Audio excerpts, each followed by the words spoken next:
everybody, I'm Dr. Matt Buffin. Today we're going to be talking about that spring cleanup and that gardening because, well, every year and really every season that people get in the garden, I see a big number of flare-ups in back pain. So what we want to do is minimize that occurring in your case and in all of our patients. So there's really three big things that we need to talk about here today. And first, we're going to talk about the why. So when we look at what's happening with cleaning up in the garden, well, our backs, specifically the discs in our backs, do not like bending and twisting in combination. That type of motion tends to put pressure in an isolated way along our discs. And disc degeneration is one of the most common ailments that people suffer from. In fact, over 75% of people will experience back pain at some point, and the disc degeneration is a big part of it.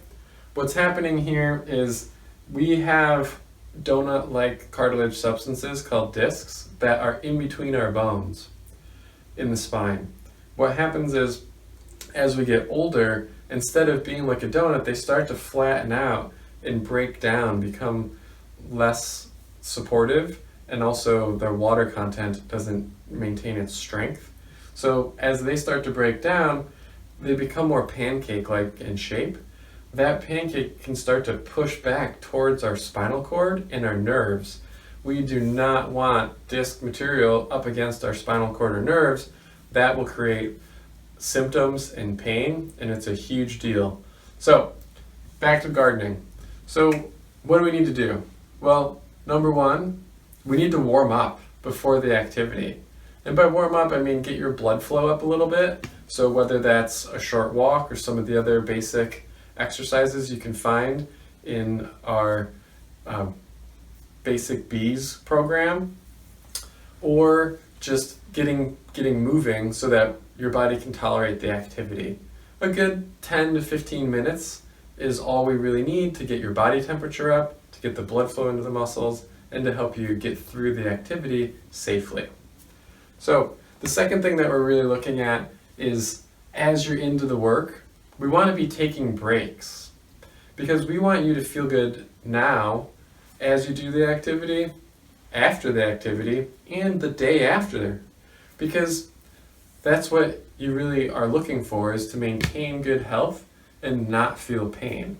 So that's what we're looking to help you accomplish. And the way we do that is, if you know this has been a problem in the past, then let's start small with 15-20 minutes of activity, and don't let the desire to get the project done cloud the judgment of what your body can handle. So it sounds pretty simple, but this is what we need to do, is take a step back, go get a glass of water, talk with a neighbor, find something else that helps you to break up the activity so that we're not just plowing through and ending up in a stuck, bent over forward position, needing help and assistance. So, and then lastly, what we want to do is look at our body awareness and our position so that we can have force being used from our core and our hips and not so much our back. So the way that we would do this is, as we bend, we want to hinge at the hip, just like the good morning exercise that we do. So getting into that position, now if we can sustain that, that's good.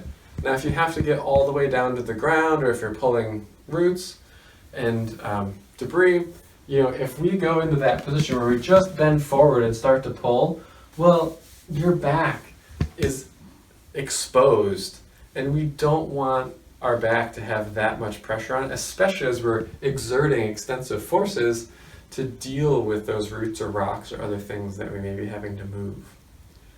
And then lastly, getting into like a split stance, or even dropping all the way down into a lunge, can be really helpful so that we're at least maintaining some of the openness of a hip, as opposed to getting into a true bent or completely compressive, crunched load or flexed load. So, to recap, spring cleanup time is here, and when we get out there, let's do it safely. So, the way we do that, warm up, take breaks, be mindful of your body position, and we'll be catching up with you, not in an emergency mode.